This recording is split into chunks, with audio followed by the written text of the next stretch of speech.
students, in our previous lecture we have studied the point pollination and its agencies and adaptations in plants for different agencies. Now starting with the point outbreeding devices or contrivances.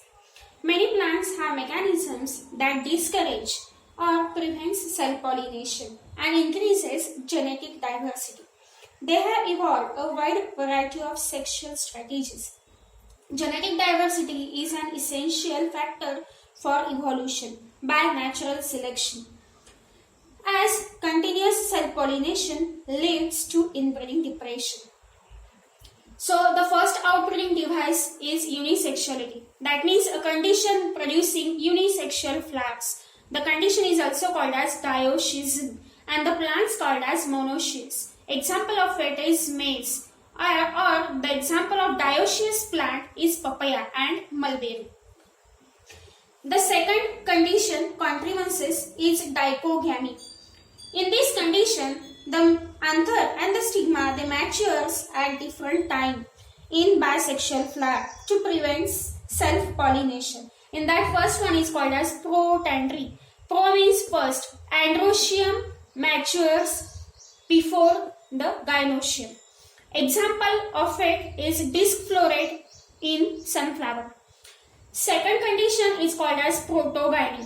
Pro means first, gynoecium matures first, earlier matures than the androecium.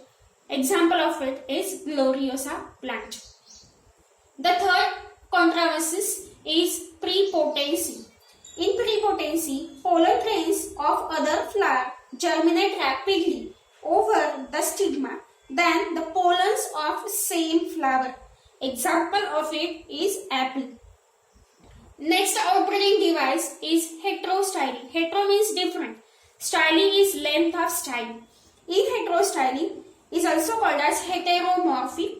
In this condition, stigma and anthers they are produced at different levels due to difference in the length of style and filament. The example of this plant is primula or the primrose plant. The next condition is called as hercogamy. This is a physical barrier present between two sex organs. In calotropis, a pentangular stigma is present and it is positioned above the anther or the pollinia so that the pollen grains cannot easily reach to the stigma for germination. Next is called as self-incompatibility.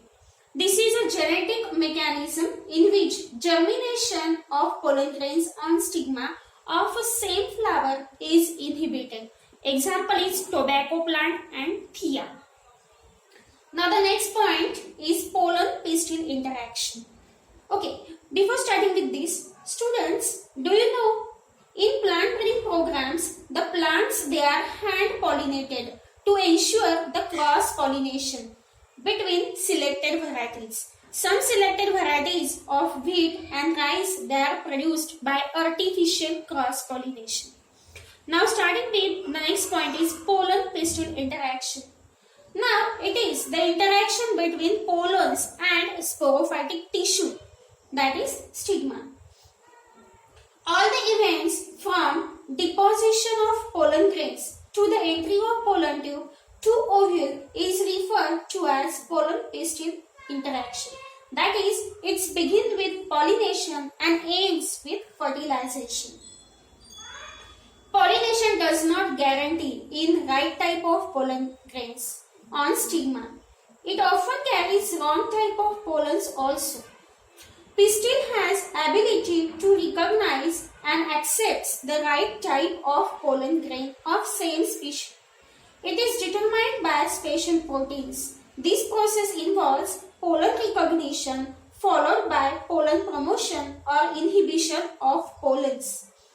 Compatible pollen absorb water and nutrients from the stigmatic surface and they germinate to produce pollen tube. Stigma surface provides essential prerequisites for surface germination.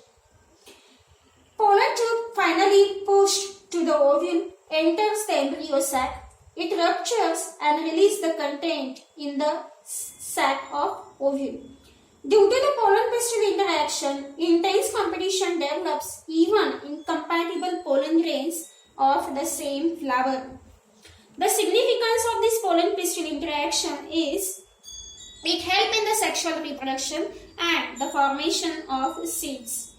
Pollen grains can be also induced to germinate on the synthetic medium that is called as in vitro method of pollen germination. That synthetic medium consists of sucrose. Sucrose induces pollen germination and tube growth.